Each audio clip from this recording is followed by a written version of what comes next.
Welcome to the BBB National Programs podcast, The Bistro, where we will discuss today's hottest consumer trends, predict the future with consumer experts, and learn how elite businesses and entrepreneurs continue to push the envelope to meet and shape the consumer's needs in the marketplace. Hello and welcome to the Bistro podcast. I'm your host, Elena Spinola.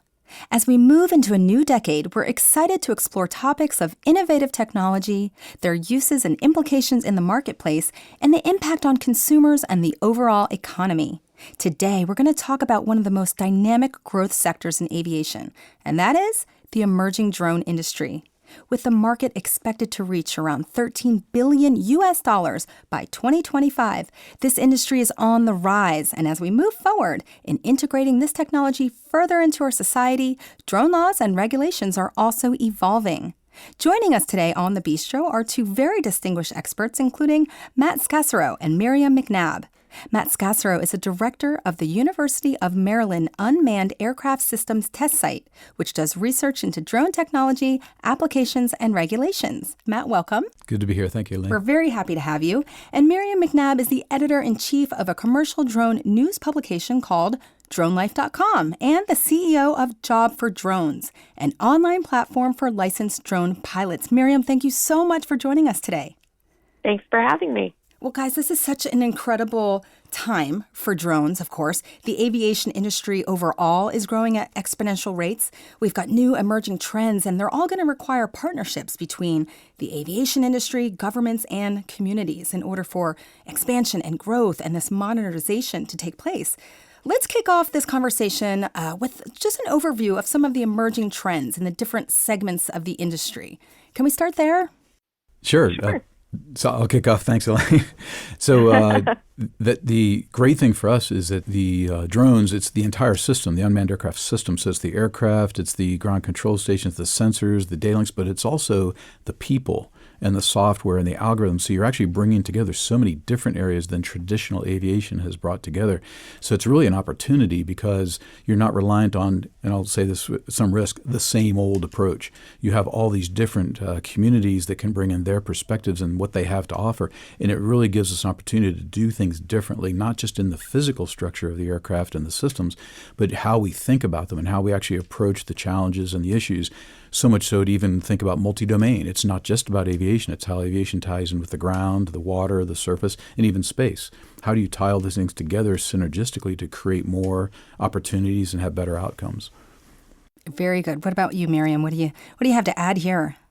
Well, I think that, Matt's exactly right, that there's so many aspects to this new industry. But if you think about it from a practical point of view, and this really speaks to one of Matt's achievements here, but this is allowing aircraft to do things in a less expensive, more accessible way.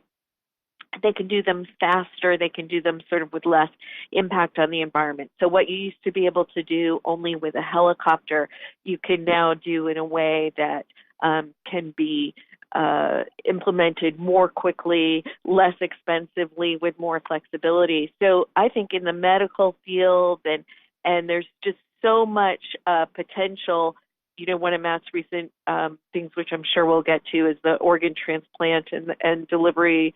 Therefore, but I think that there are so many applications opening up with this new technology. Sure, and it's for all of these reasons that you're both describing that this drone industry is growing at such an exponential rate across several different market sectors, as you mentioned, also from defense and then the commercial market and the consumer market, of course.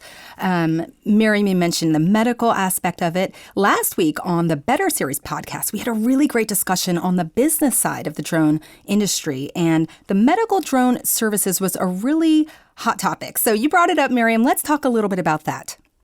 Sure. Well, I will. I'll start it off and then, pass it off to Matt. But the medical drone industry is, I think, one of the first ways that communities are really going to see the benefits of drone delivery.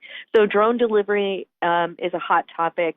People talk about, is Amazon going to be delivering my stuff by drone, or am I going to get fast food or burritos delivered by drone? We can hope. And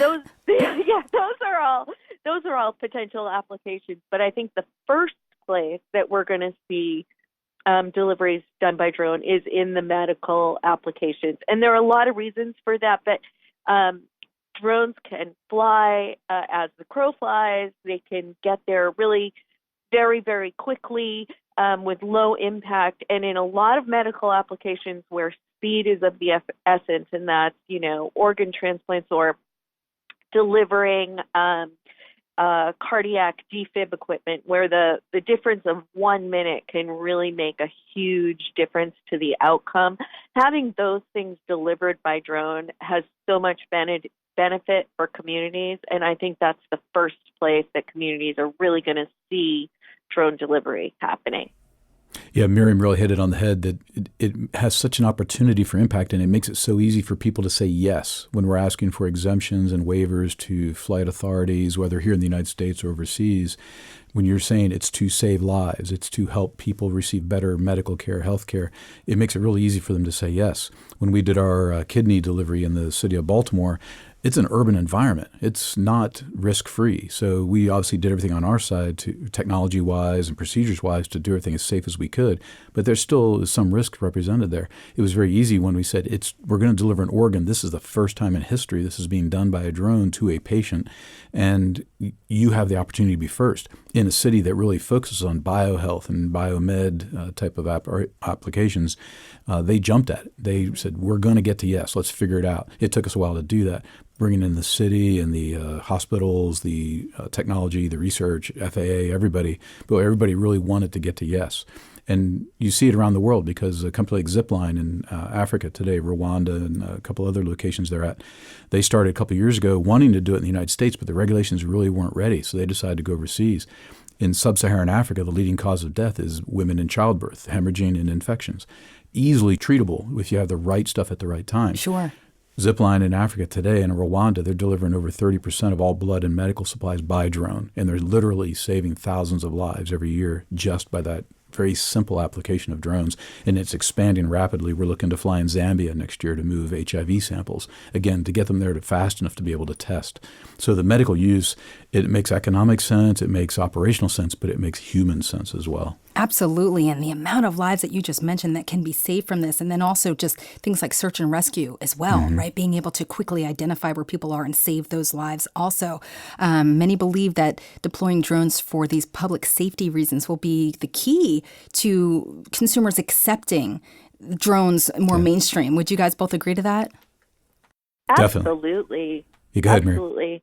Yeah, I think that Matt, made an excellent point when he said it's easier to get to yes. And, I've talked all around the world about drone delivery. And when you talk to people about whether or not you want a drone swooping over your house, to deliver a burrito or something, people often say no. But if you say, well, what if the 6-year-old kid right next door just got stung by a bee and you're trying to get him an EpiPen? People feel immediately differently about that.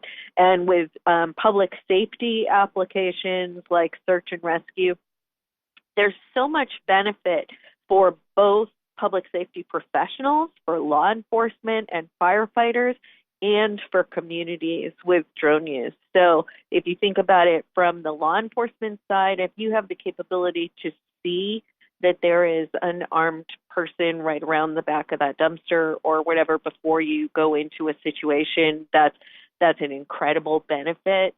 But you also have the opportunity to see if it's an unarmed person and you need to handle the situation differently. I mean, there's just so much benefit to both communities and to public safety officials that I think that's also an easy way to get to yes, and that sector is certainly growing fast.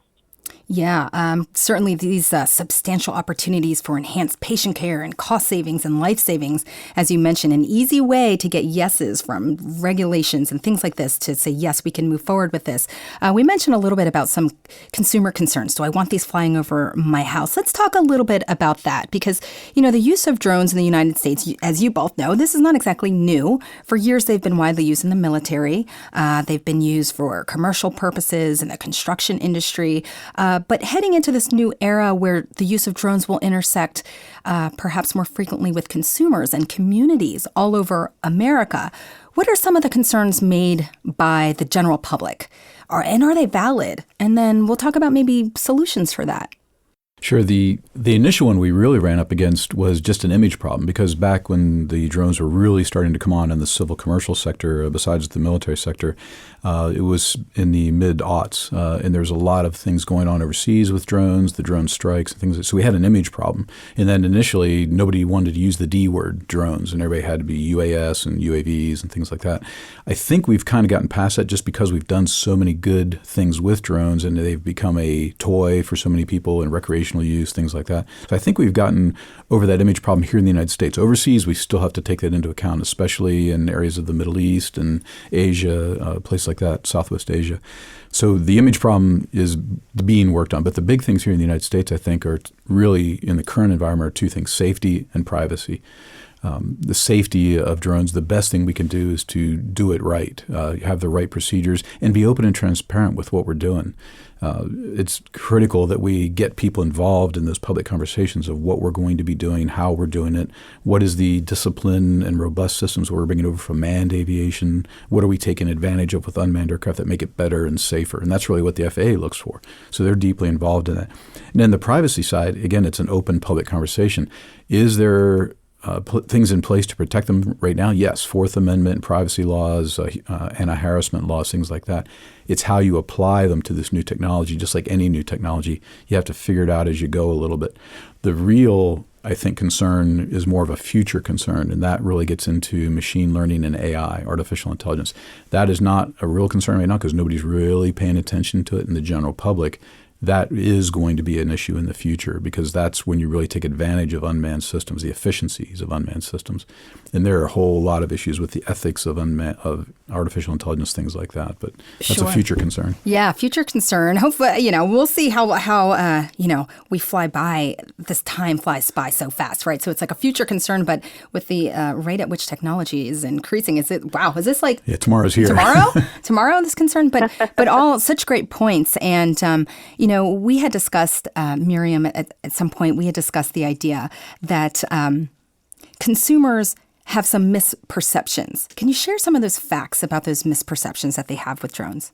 Sure. I think people do have a lot of misperceptions about the issue of privacy and spying, as kind of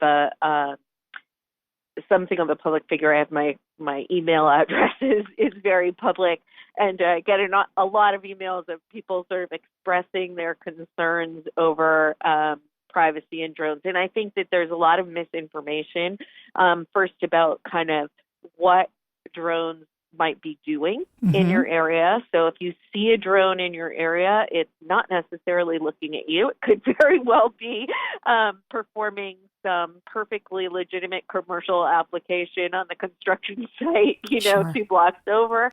That, cameras are often used for navigation. They're not all trying to spy. And I think that a lot of these concerns really can be sort of dealt with as people become more familiar and aware of the technology. I think, we not only have a perception problem, we have an awareness problem. It's most people are not aware of the commercial, legitimate applications that might be going on in their neighborhood. So they just see a drone and they sort of get nervous about what is it doing there. Sure. But I think additionally, we're kind of in a gap here. When cell phones first came out, when smartphones first came out, there was a lot of media and a lot of public perception issues, and people were concerned that people would be filming them while they were on the subway, and people would be posting things, and their images would somehow become very public. And of course, there are risks associated with people having smartphones everywhere you go, but those smartphones are so beneficial that people naturally accept the risks associated with them.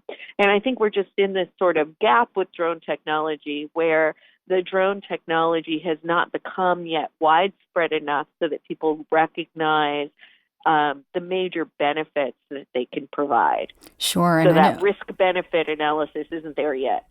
Absolutely. And, as Matt said, it's important to have these public conversations because we all fear what we don't know. As you said, when cell phones first came out, we didn't know what they can do. And now you can't find a single person who does not have their cell phone. In fact, they will freak out if they lose their cell phone for 1 second. So despite the initial concerns about privacy and things like that, of course, we've readily accepted them, as you said. And then another concern is, what if they fall out of the sky? What if they hit me? What if they land in my car? Or, if I'm on an airplane flying, what if there's a drone there? What about the certifications there? I mean, tell us about that. So the certification, the great thing is the processes already exist, but they're designed around manned aviation. So the FAA, as much as people can throw rocks at them about being slow and we're behind, but we actually have a lot of respect. Our test site has a great relationship with the FAA because they have processes in place. You have to follow the processes. And their biggest thing is they're basing everything around safety case. Just like you said, they have to do the analysis of what the actual risk is versus what you think it might be. Do the actual analysis and say, here's what the risk is actually compiled of and how are you going to mitigate it, eliminate it, things like that. So those are the things that we have in place already. We just have to learn to use them. We've had our first 2 Part 135 certifications, which are commercial airlines. They're package delivery. UPS and Wing got those first 2 Part 135s. So the great thing is we have a robust system in place, but we have to figure out how can we adapt it, streamline it, maybe make changes that are only applicable to unmanned systems so that we can really make it applicable to this new industry, not hold it back, but help it get regulated the right way so that we can actually start using it and running with it as fast as we can. Absolutely. Let's talk about those regulations here because, of course, as drone services become more mainstream, the regulations will continue to evolve and really give us great insights about how drones will impact our lives. So who is involved in drone regulation now? Or maybe who isn't but should be? Are there things that aren't regulated that should be? Or what's the situation right now with drone regulation? So right now, officially, the only drone regulations that are out there are Part 107, which is small drones below 55 pounds within visual line of sight below 400 feet, some other limits there, daytime. You can get waivers to just about anything to do an operation, but you have to, again, show that safety case analysis. So that's kind of the state of regulations. Everything else you do has to be by exemption, by waiver, to go bigger, faster, further, anything like that. The folks that are involved in it are pretty much the right folks. Obviously, the FAA is involved, DHS is involved, FCC is involved from the spectrum aspects of things, Department of Justice is involved from the law enforcement, privacy protection, things like that. But on the non-governmental side, you have industry involved in a major way. The only concern that some of us have had is that as in any industry, some parts of industry have attempted to buy the regulations, to set up the regulations that benefit them the most, to the point where some of the companies suggested, give us 400 feet below, we're good. We'll just take 400 feet and below. You keep everything above that. We'll stay below that. We're all happy. Mm-hmm. Well, there's a lot of manned aviation that operates under 400 feet, especially around airports. Sure. Takeoff and landing, but helicopters, everybody else. So we have to really be aware of who is pushing for what and why and make sure it makes sense for everybody, not just for that one particular segment. The ones that really aren't involved, to my experience, is the community, the general public, isn't as involved as they really could be and actually should be because their viewpoint is going to be critical to the trust factor. And that, you talk to anybody about unmanned systems, AI, anything like that, the biggest hurdle we have is that trust factor. So the community has to be part of building that. Sure. Miriam, I think for people outside of the industry, it is really important for them to understand that drones are considered an aircraft, so they are regulated by the FAA. So in the same way that a Boeing plane is regulated by the FAA, drones are also regulated by the FAA. That is the agency that controls what they can and can't do. There are so many aspects of regulation going on right now, and there are a number of advisory groups out there. And I frankly, I agree with Matt. It would be more interesting if we could argue about things and not agree with each other. Let's find something. But I agree with Matt that the community does need to be brought in. Partly to help them understand what people are trying to do with these drone applications and to say, yes, well, that would be valuable to the community, or no, that's not really. And there are efforts to bring community into the process by doing state-level programs and innovation projects where more people can be exposed to those, but probably enough. The other thing that I would like to see more of is, frankly, more sort of global cooperation, because there are a lot of multinational companies interested in this technology. While you're never going to get a global standard for anything, it would be nice if we had a global understanding of what level of risk is acceptable and so forth, in the same way that we do in the manned aviation industry. You know, planes can take off from Boston and land in London, and everybody's got the same understanding of what's an acceptable process and risk there. Yeah, Miriam brings up a great point, the international piece. A lot of times in aviation, EASA and the European Civil Aviation Authorities really look to the United States to lead and see what the FAA is doing. The FAA, rightly or wrongly, has slow-rolled some things in the past with drones and drone regulation. So Europe has pushed out in some areas. And so there is a good discussion going on between EASA and FAA about where things could go. So it's actually kind of nice seeing this a little bit of competition now to see who's really going to take the lead in some areas and who's looking over whose shoulder to be that leadership voice in this regulation area. Yeah, well, competition usually does spark more innovation and pushes things forward. And as we talk about moving forward, let's talk about some of the opportunities for diverse minds in this field. Miriam, you're a woman in the drone field. Are there many other women in the drone field? And let's talk about that. Sure. So I used to joke about this. You know, many conferences have a Women in Drones event, and in the first ones, you know, many years ago, I would joke, you know, yeah, all five of us get together for lunch, and that's actually sort of not. It's definitely not that way anymore. They're packed. They're hard to get into. There's lots and lots of women joining this industry. Unfortunately, you know, lots and lots of women is still putting us at a very, very, very small percentage, as is the case in manned aviation and many other STEM careers. So, but I do think that the drone industry is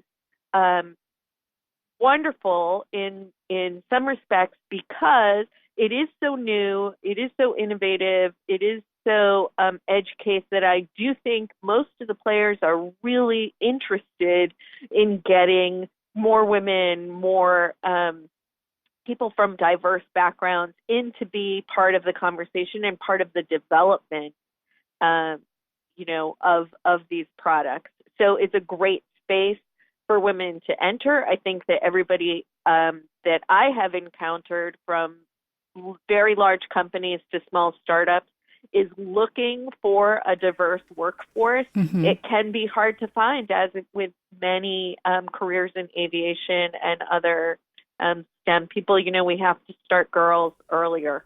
Sure, absolutely.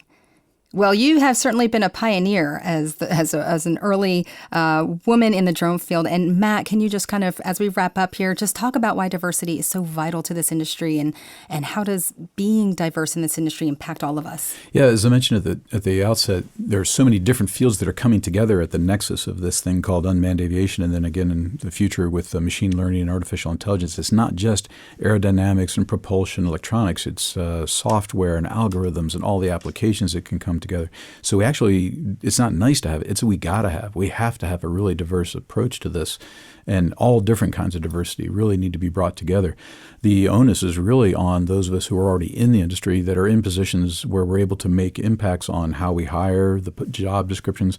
One of the things I did at my own test site, because I was really having trouble attracting candidates that were diverse, I went in and rewrote all the job descriptions with that in mind, to make sure that we weren't asking for this one specific person that has the skills already. It's already been there, done that. We want to give opportunities to people that may have those skills and may be able to develop in the way that we need to go with unmanned aircraft, not where we've been, but where we're going.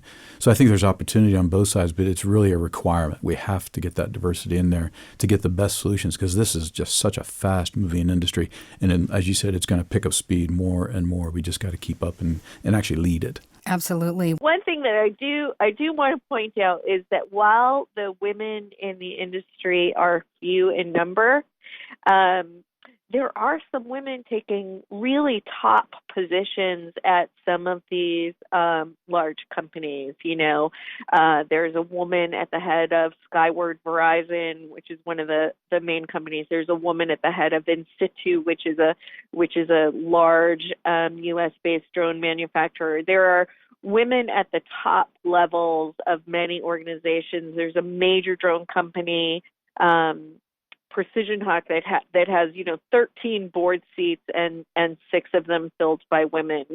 So there really are some major efforts to open up the industry to diverse perspectives and to hire people. So women out there who are interested should keep that in mind. Absolutely. I think you both make a very strong case for both of that. And it's great to hear that there's so many women and also diverse new young minds coming to the table in this very fast-moving, emerging industry. So Matt and Miriam, thank you so much for being here today and for taking the time to speak with us. Can you guys share your websites with us so our listeners can go ahead and dive in and learn more about the information we talked about here today? Matt? Sure. The University of Maryland UAS Test Site, our website is uas-test.umd.edu, and it's easily Googleable, University of Maryland UAS. Yep, and we are dronelife.com.